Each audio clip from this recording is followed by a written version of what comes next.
Welcome to Destination Deanna. I'm Deanna, love guide to all and kept wife strategist to the women I'm called to serve.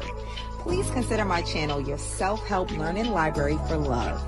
Join me every Monday at 1 p.m. Central Standard Time for our weekly coaching gem, where I give guidance to elevate your love experience. And on Wednesdays at 1 p.m., tune in for Sounds About Wife, where I give my unique wife perspective and prepare professional women like you to become kept wives. So hit that subscribe button and let's start this love journey together. See you soon, my loves.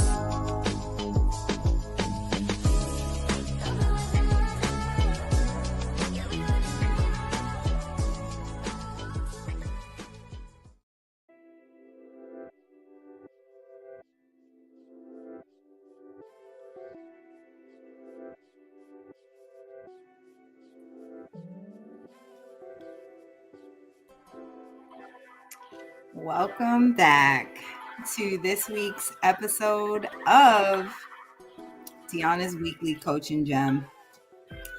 For those who are new, I am Deanna, the Kept Wife Strategist, and every Monday at 1 p.m. Central Standard Time, I provide a weekly coaching gem designed to give you some guidance on your love journey. So today's topic, let me go ahead and bring it up. Why confidence is the key to attracting the love you deserve. And today we'll be overcoming insecurity and neediness. Because who wants that? Who wants that? No one, right?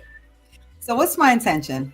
My intention with today's lesson is I want to show you how genuine confidence, not arrogance, helps you kind of ditch this needy vibe and will finally help you attract the kind of love that feels like love, right? Not a part-time job in reassurance. Okay, so we're talking about fully stepping into your self-worth, addressing your past wounds, and showing up as your best self. So you don't cling to just any old warm body that's around. Okay. Now, I always like to give you like who I'm not talking to and what I'm not saying. So you can be very clear about my overall intention, right? So I'm not telling you to walk around like you're the queen of everything, demanding worship at every turn. I'm not giving you permission to be selfish or dismissive of other people's needs also, right? This is confidence, not self-obsession, not being self-absorbed, okay? And I'm not saying, let me be clear here, I'm not saying that you'll never need validation or support. I'm just saying that you don't need an IV drip of compliments to survive. Okay, so now that we are clear about the intention, I always like to share a little bit of experience, and it's either like my direct experience, something that I've lived through, or something that I've experienced in my coaching career. I've been a coach for over a decade now, so I've assisted a lot of women and some men, but specifically, I want to tell you about a particular past client. She had everything, right? She had the career. She was stylish. She was beautiful, well-spoken, well-read, well-traveled. She had a sense of humor. She was really great conversationalist. She was just pleasant, right? Pleasant to be around, had a lot going for her. But the moment she started dating someone, she would turn into like a 24/7 reassurance seeker. And it was so crazy to observe because she was confident in other areas of her life. And I mean, by all accounts, you would look at her and think, this woman is self-assured. She doesn't need reassurance like that, right? But I mean, she would do things like text him 10 times a day, like, and if he didn't respond, She would send emails. It's like she was constantly seeking reassurance from him, right? And what was the root problem? Like, what was the cause of this? Well, in our sessions and working together, we found that there was a lack of confidence from an old breakup that she went through, where this person had convinced her that she wasn't enough. And this was showing up in her new situations where she was constantly seeking the reassurance that she was enough. So we just spent some time working together on her self-esteem. And yes, this meant acknowledging the past wounds and what had her seeking the reassurance. And once we did this, she became so secure that her new partner started to joke like that he should be the one who should be hurt. And I want that story to serve as inspiration for any of you, right? It doesn't matter what you have been through in the past. It doesn't matter the past partners that may have tugged on your insecurities or caused you to lose self-confidence. We're going to work on that today. Okay, so let's get into today's lesson. And I see some comments. Hi, honey. I'm so glad that you're here. Thank you for making the time, taking the time out of your busy schedule to always show up and support. I love you, my keeper. Okay, so today's lesson, we're going to overcome insecurity and neediness to become more confident. If you want to take notes, now would be the time, right? So here's what to consider. I'm going to give you, I think I have 4 points today that we're going to talk about. The first one is confidence isn't cockiness, right?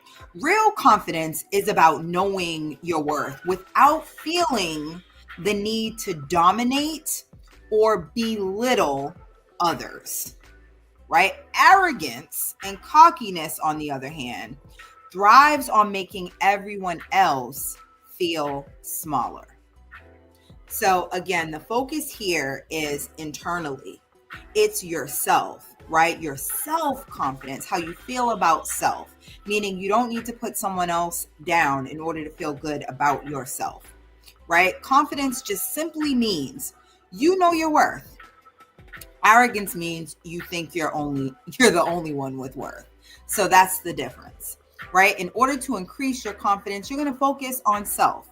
You're going to focus on what you can feel good about that you don't need someone else affirming, confirming, or reassuring, right? And there was a study in the Journal of Social and Personal Relationships that found that people with a strong sense of self-esteem had 25% lower rate of relationship conflict.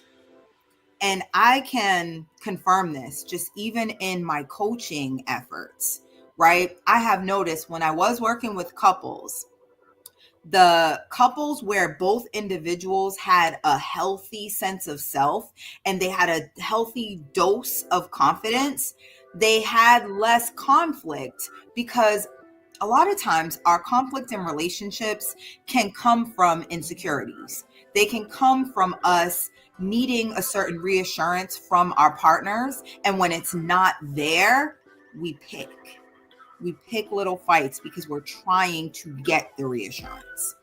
So remember that your confidence is not cockiness, right? You're not putting anyone else down. You're not belittling anyone. It is literally you just building up your own sense of self so that you can show up confidently. Number 2, the difference between needing reassurance versus needing a life raft.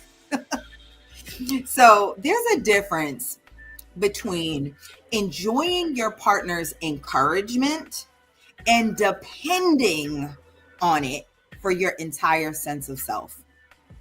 One is healthy, the other is suffocating. We want to be partners, right? And in order to be a good partner, you have to be self-sufficient, you have to be self-assured, right? And part of being self-sufficient is not requiring so much from another person. So keep in mind, it's okay to want support from your person, right? That's okay. But if you can't sleep at night without them singing your praises or validating your points, that means you kind of have a self-esteem crisis and you need to get that in check, right? So according to Psychology Today, individuals who constantly seek external validation are more prone to clingy behaviors and higher anxiety.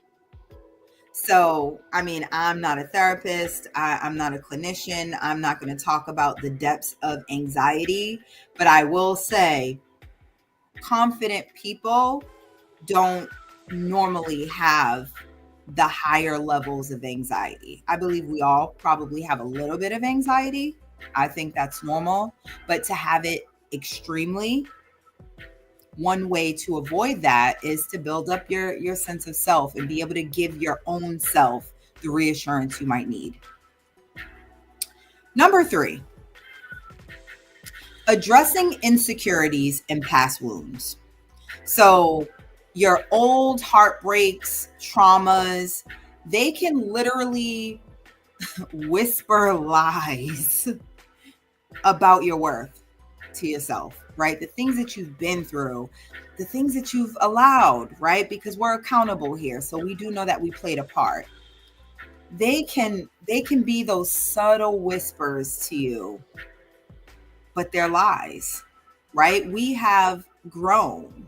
We have matured past the levels we were at.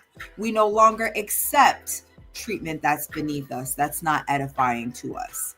So we don't have to listen to the voices that speak from those past traumas and hurts, right? So keep in mind, ignoring the hurts are only going to fuel your belief, right? That you need someone else to fill those gaps. So you don't want to ignore it, but you want to address it. Make up a new story for yourself. Tell yourself about the future that you're going to experience instead of repeating the past.